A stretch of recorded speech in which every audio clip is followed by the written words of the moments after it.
Ever scratched your head over nested loops in programming? Worry no more. Let's start with the basics. Imagine you're a teacher checking homework.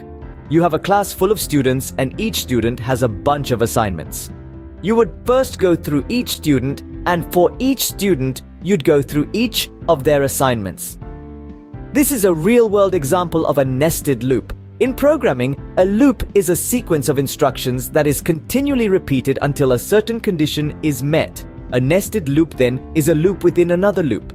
Just like our teacher-student example, the outer loop takes you from one student to the next, and the inner loop takes you through each of their assignments. Nested loops are incredibly useful in many areas of programming, including graphics, simulations, and even in the creation of complex data structures. They allow us to perform repeated operations on rows and columns of data, traverse multi-dimensional arrays, and much more. Let's look at a simple example. Suppose we want to print a two-dimensional grid of numbers. We would use a nested loop to do this. The outer loop would iterate over the rows, and for each row, the inner loop would iterate over the columns, printing each number. This would give us a neat grid of numbers. But beware, nested loops can also be a bit tricky. The number of total operations is the product of the number of iterations of each loop. So, if you have two loops each running 10 times, that's 100 total operations. This can cause your program to slow down if not handled carefully. So, nested loops are quite simple, aren't they? But let's dive a little deeper. In the next scene, we'll explore the use of break and continue statements within nested loops and see how they can give us even more control over our programs. So don't go anywhere, because things are about to get even more interesting. Now that we understand nested loops, let's explore break and continue statements, shall we? Picture yourself on a thrilling roller coaster ride. The break statement is like an emergency stop button, while the continue statement is like skipping a scary loop-the-loop and moving straight to the next exciting part.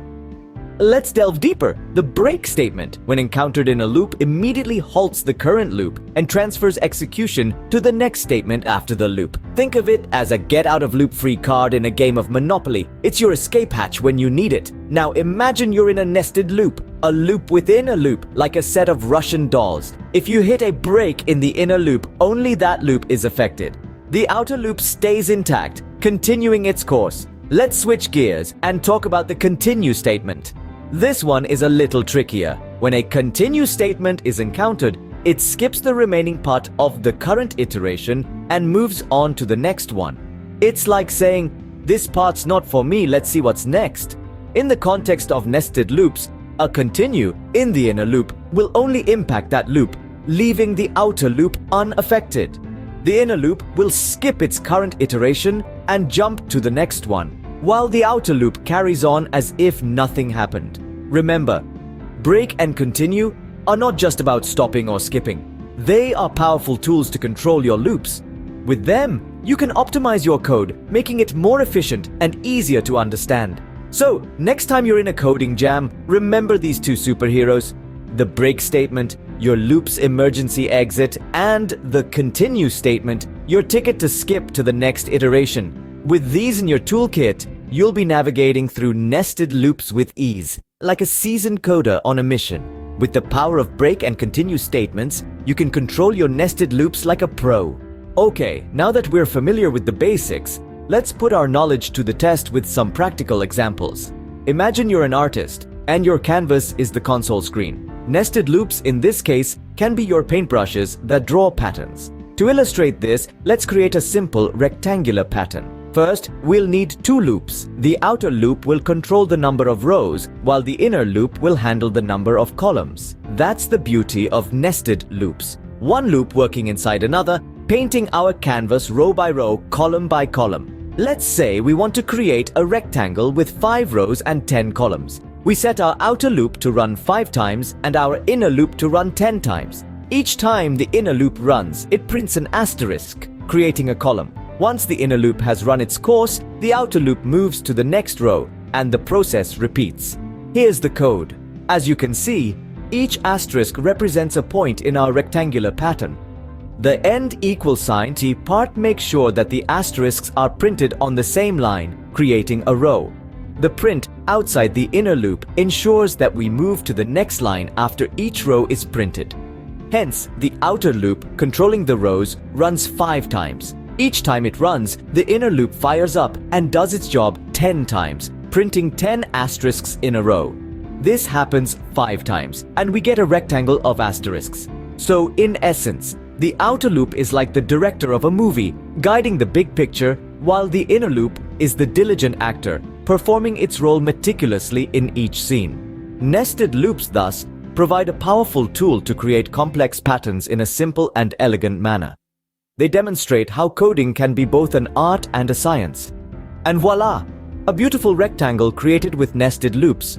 Isn't that amazing? Output: if rectangles are too easy for you, let's try something a bit more challenging. Triangles. Now, creating a right-angled triangle using nested loops might seem a bit tricky at first, but with a little bit of patience and some good old-fashioned logic, we can conquer this challenge in no time. Let's break it down. A right-angled triangle can be represented as a series of lines where each line has one more element than the previous line. For example, the first line has 1 star, the second line has 2, and so on. To create this, we'll need 2 loops. The outer loop will control the number of lines, while the inner loop will handle the number of stars on each line. So, let's start coding. We'll set up our outer loop first. This loop will iterate over the number of lines we want in our triangle. For now, let's say we want a triangle with 5 lines. Next, we move to our inner loop. This is where the magic happens. This loop will run as many times as the current line number. So, for the first line, it runs once. For the second line, twice, and so on. Inside this loop, we'll print a star or any other symbol you prefer. And just like that, we're building our triangle line by line, star by star. Remember to end each line with a line break so that each iteration of the outer loop starts on a new line. This will ensure our stars align correctly, forming the beautiful right-angled triangle we're aiming for. It's like building a pyramid one block at a time, but with nested loops instead of heavy stones. And voila! There you have it, a right-angled triangle, created with nothing but a few lines of code and the power of nested loops. It might look a bit complex at first, but once you understand the logic behind it, it's really quite simple. Just remember, the outer loop controls the lines and the inner loop controls the stars. Congratulations! You've just created a triangle using nested loops. How cool is that? To wrap things up, let's see how nested loops can be used in series involving a single variable. A series is a sequence of numbers following a certain pattern. Now, imagine we have a series where each number is the result of a certain calculation involving only one variable. Sounds like a job for our trusty nested loops, doesn't it? Let's think of a simple example. Say we want to generate a series where each number is the sum of all previous numbers.